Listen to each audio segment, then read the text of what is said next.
وانا بشوف ان احنا عندنا خلط رهيب رهيب بين الرحمة ومشتقاتها. يعني ايه الرحمة ومشتقاتها؟ الرحمة الحنية، اللين، اللطف، الود، التعاطف. كل دي يعني مشتقات من فكرة وكونسبت الرحمة. خلاص. انا بقى بشوف ان في خلط بين الرحمة وبين ايه، بين الرحمة وبين الضعف، التهاون. الضعف ده بمشتقاته برضو: ضعف، التهاون، التنازل، التفريط. في خلط رهيب بين الحاجتين دول. الرحمة والقوة هما وجهان لعملة واحدة.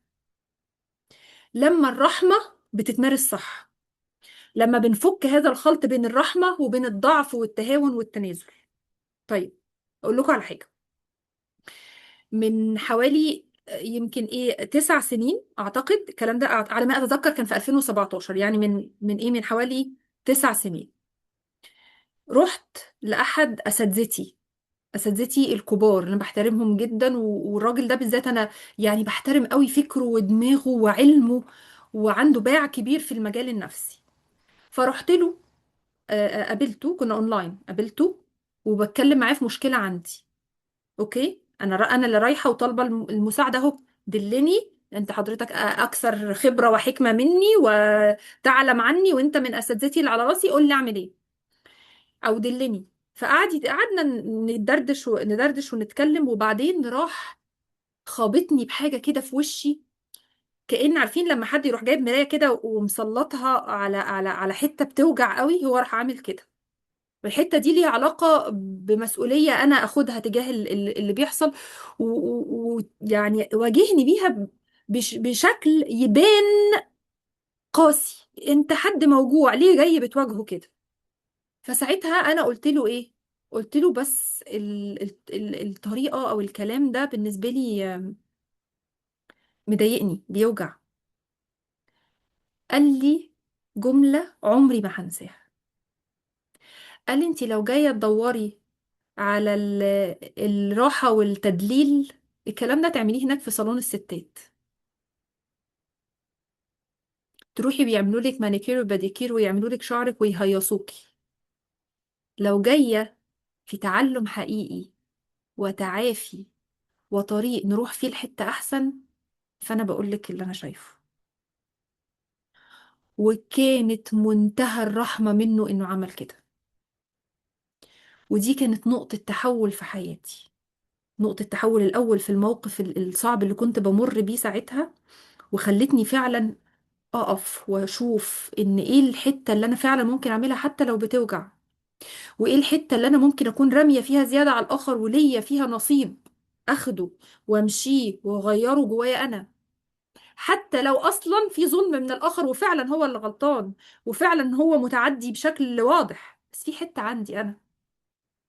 فدي كانت منتهى الرحمة إنه يعمل معايا كده. وعدت الأيام ورحت أدرس بشكل متخصص أكتر ومتعمق أكتر في التعاطف، الكومباشن، علميا بقى. والمحاضر كان واحد عالم نفس اسمه روبرت بيسوس دينر. اللي عايز يدور على اسمه، ده واحد من علماء النفس الكبار، هو وأبوه وأمه علماء نفس. يعني الراجل شارب الموضوع أبا عن جد.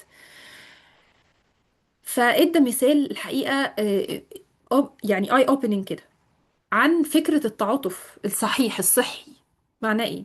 قال لك لو دكتور في غرفة العمليات بيعمل عملية قلب، الراجل ده قلبه هيموت، هيتوقف، هل من الرحمة انه يشق صدره عشان يعمل العملية، ولا من الرحمة انه ما يعورهوش؟ منتهى الرحمة هنا انه يشق صدره ويعالج اللي موجود جوه، مع ان هذا الشق ممكن يعمل شوية ألم وشوية وجع، وهياخد فترة عشان الجرح ده يلم ويتعافى، صح؟